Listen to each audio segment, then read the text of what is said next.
two divers decide to dive one of the most dangerous caves in the world. One diver's body is recovered 10 years later, and the other's takes almost 21 years to recover. To date, our team has mapped over 7,000 feet of cave.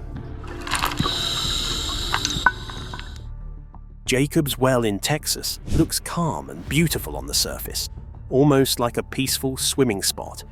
But deep below, it becomes something far different, a place filled with fear, danger, and death. Many divers have entered its dark underwater tunnels and never come back. So when an underwater drone was finally sent down, people expected clear answers.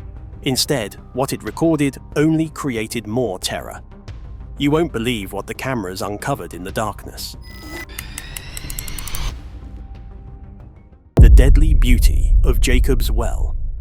Located at the rolling hills of Hays County, Texas, lies one of nature's most mesmerizing yet perilous wonders, Jacob's Well.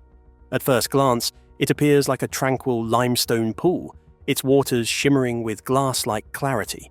The first written mention of it is from a 19th century book written by a man after whom some believe the spring was named, Jacob de Cordova. He was one of the first land agents, or a real estate agent as it's called today, in this part of Texas. The well is perfectly round, looks as if it was cut out of the solid rock by a skillful artist, and the water is so clear that even at that great depth you can, with the naked eye, discern as small an object as a pin. De Cordova wrote, possibly, some say, to sway settlers to move in the vicinity of the well where the agent owned land. Others believe the artesian spring gets its name from a biblical story in which Jacob, one of the patriarchs of the Israelites, dug a well that never ran dry. The well's constant flow is a result of the pressure exerted by the water in the aquifer, which pushes the water to the surface. The entrance plunges vertically for roughly 30 feet before narrowing into a series of submerged cave passages. These channels twist and turn, filled with fine silt and jagged limestone walls, reaching depths of 120 to 137 feet. Far below, the chambers stretch even deeper, and some measure close to 140 feet.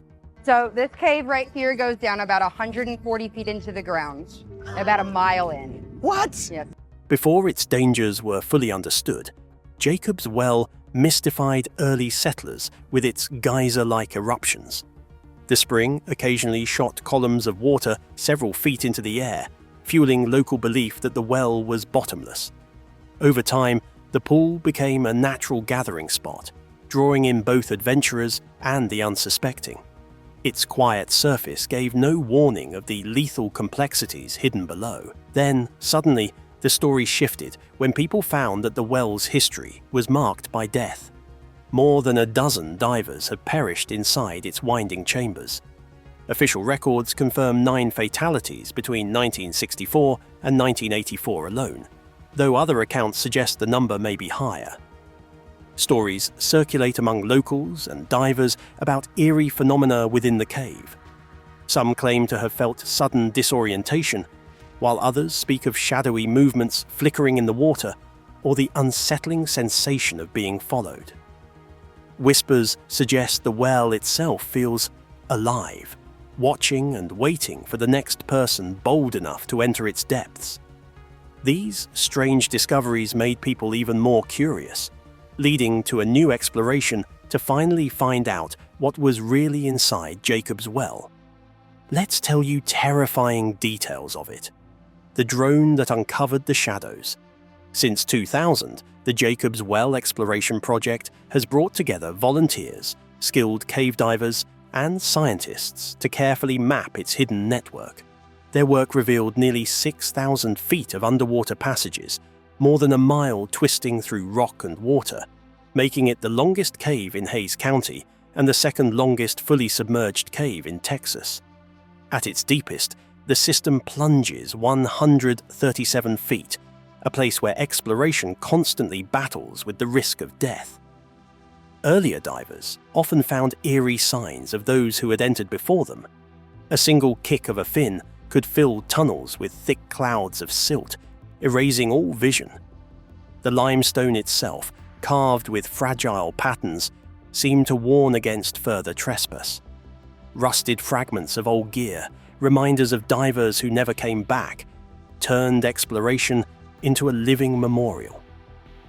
Because of these dangers, public diving was eventually banned.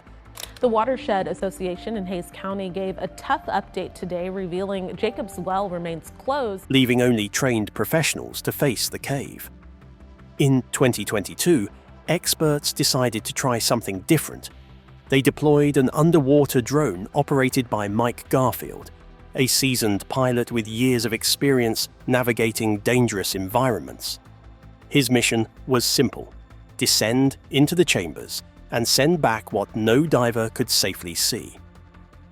When Garfield guided the drone's floodlights through the water, its cameras revealed sights even seasoned experts did not expect. Mineral sheets hung like curtains across the walls, pools shimmered like glass, and veins of limestone snaked like the lifelines of a living body. For a brief moment, the cave looked less like a tomb and more like a cathedral, not left by swimmers but by divers who had gone too far. Then, in a chilling instant, the feed showed a single glove floating in the current. As the lens steadied, something pale slid across the light, a shape like a hand, gone in a heartbeat. Some called it debris, others an illusion, but those watching said the air in the room grew cold. Deeper in the third chamber, the drone uncovered dive gear jammed into rock crevices, untouched for decades. Investigators quietly suggested these artifacts could match divers who had disappeared in the mid-20th century. What had begun as a scientific survey suddenly felt like the reopening of a crime scene.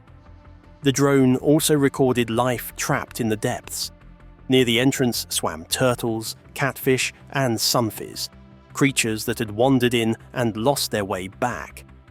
Then, from deeper still, came the most haunting image: the Texas blind salamander. Its body was ghost white, its eyes gone, shaped by the darkness and the steady 68-degree waters. It was a reminder that Jacob's Well holds not only human stories, but also strange, otherworldly life. Machines and mapping tell only part of the story. There are some other parts as well. Now we are going reveal details: how human lives were swallowed by one of America's deadliest caves. The Cathedral of No Return. Beyond the narrow bends and shimmering chambers of Jacob's Well lies a place even veteran explorers hesitate to name aloud. The fourth chamber, ominously nicknamed the Cathedral of No Return, is regarded as the most treacherous section of the submerged cave. Unlike the crystal clarity of the upper pools, this passage is claustrophobic, its walls pressing in with suffocating weight. The floor consists of shifting gravel that slides under the slightest disturbance, capable of trapping fins or collapsing into deeper voids. In pitch-black silence, visibility narrows to inches. It is a place where time, air, and luck all vanish at once. When the underwater drone entered this chamber, its operator, Mike Garfield, knew the risk was not just technical, but psychological. The feed revealed an alien world of shadows and constricted angles. Every movement stirred clouds of silt, swallowing the beam of the floodlights until it seemed the machine floated inside a living darkness. Yet Garfield pressed on, driven by the possibility of discovery. The first signs of human presence appeared in fragments: a torn sleeve of a wetsuit snagged on limestone, its fabric frayed from decades underwater. Deeper still, the sonar picked up the warped outline of a rusted oxygen tank half buried in gravel. For Garfield, these artifacts confirmed what local legends had long whispered: the cathedral had become a graveyard. And then the camera found what no one wished to see. Between two massive boulders, a pale skeletal figure rested in eternal silence. The remains were unmistakably human, wedged in such a way that escape would have been impossible. The body had lain there undisturbed for decades, a stark reminder of the cave's merciless nature. The identity of the man was eventually traced to Kent, an experienced diver known for his obsession with Jacob's Well. Alongside him had been a younger companion, Mark Brashear, equally enthralled by the myth of unexplored chambers. Unlike disciplined professionals, the pair had approached the dive recklessly.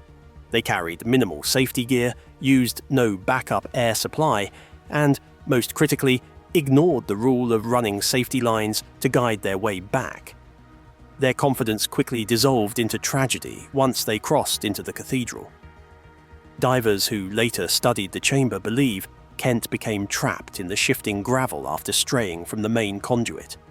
His tank likely ran dry as he struggled, leading to his entrapment between the rocks, where he was finally found. Kent's body was found after 4 decades. But what about Mark Brashear, who vanished the same day? Let's rewind and see what actually happened. Tragedy of the 1979 dive. On September the 9th, 1979, 2 young men, Kent Maupin, age 20, and his friend Mark Brashear, 21, slipped into the cool, glassy surface of Jacob's Well with ambitions of exploring the fabled 4th chamber. They carried with them confidence, curiosity, and a disregard for the warnings that surrounded the deadly cave system. That day would mark one of the most infamous tragedies in the history of Jacob's Well.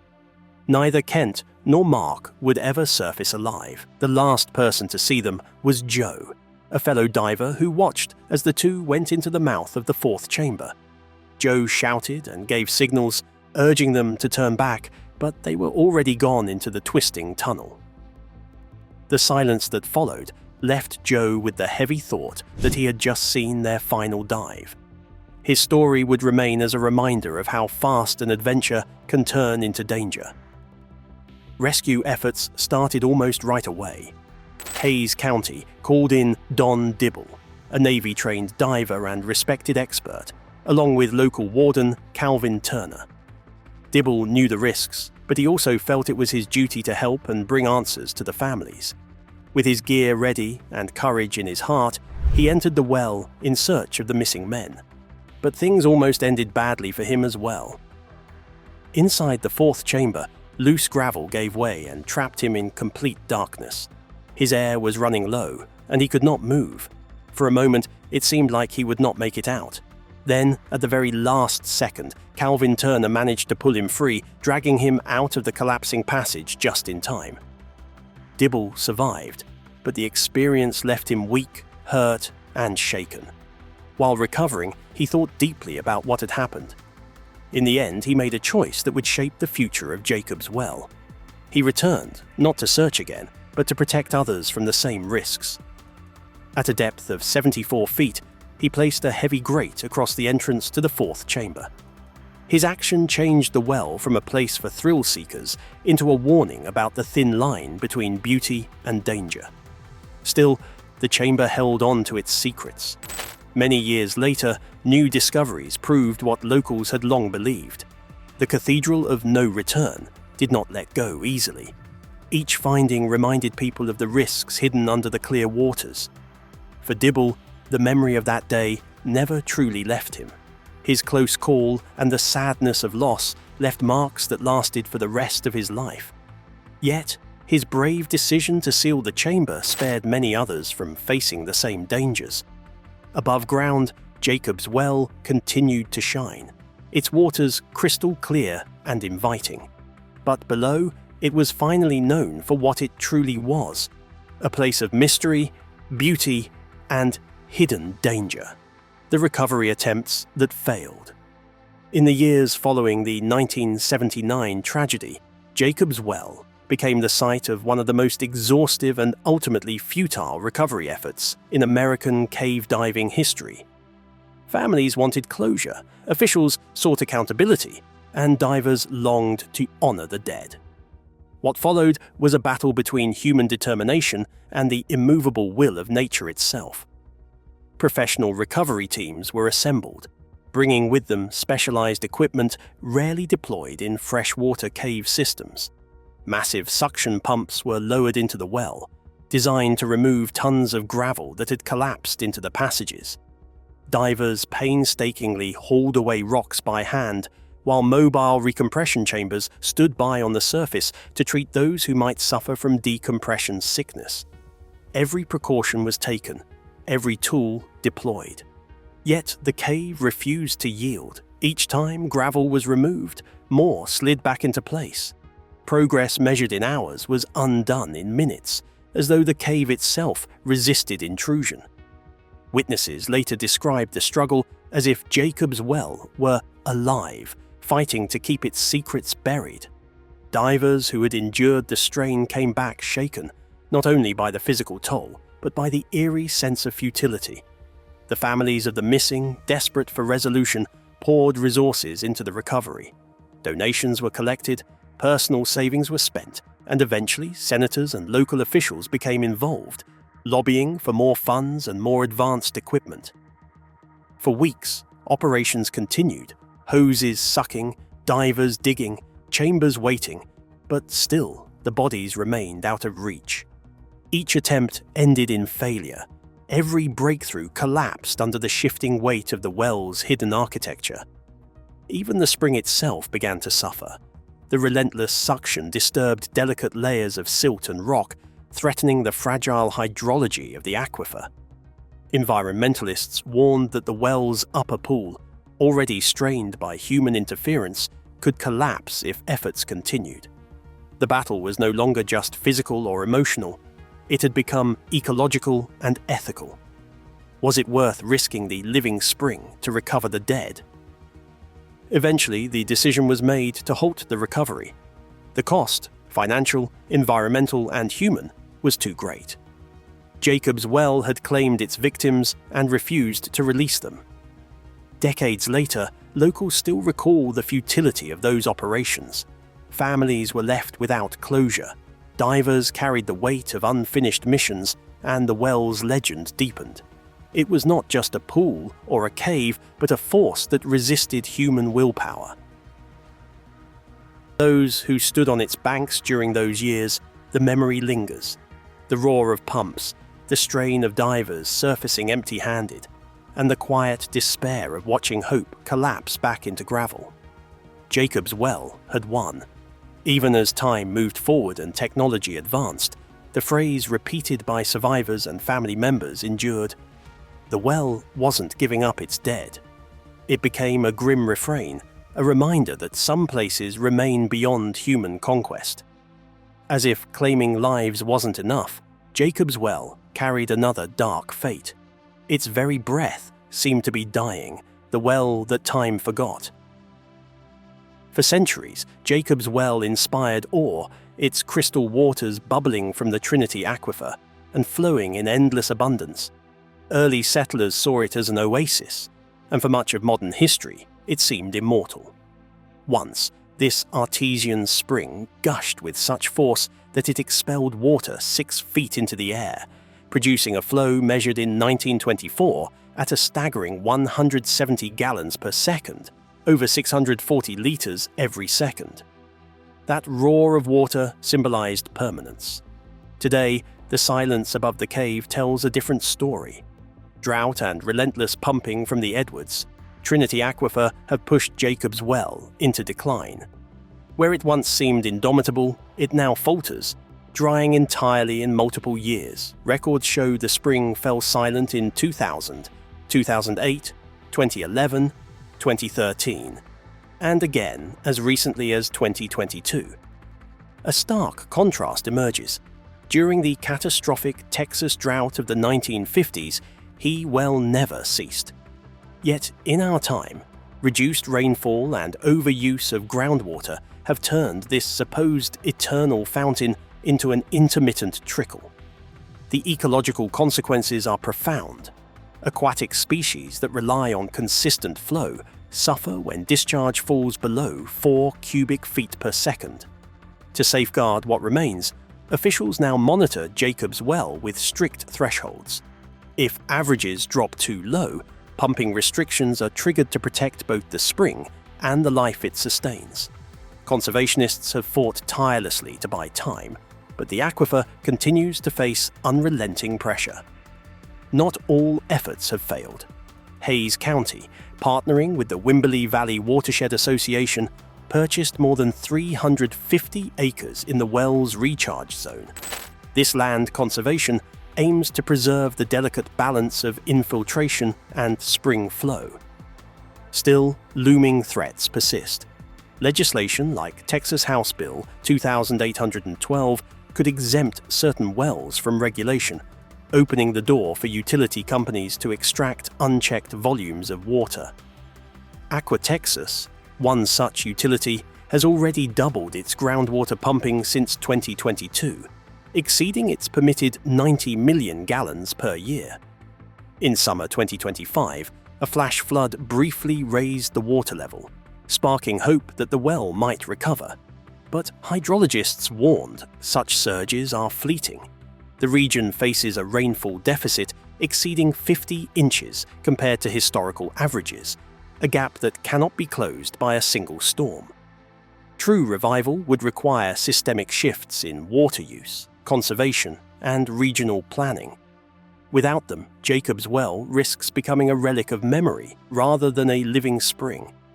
Viral drone footage has once again drawn global attention to the well, captivating audiences with its impossible beauty and haunting dangers. To some, it is a geological marvel. To others, it seems almost alive, a presence resisting both human intrusion and the slow march of time. That sense of myth stretches back millennia. Its name evokes the biblical Jacob's Well in Shechem, a site tied to over 4,000 years of history, one where faith, conflict, and martyrdom intertwined.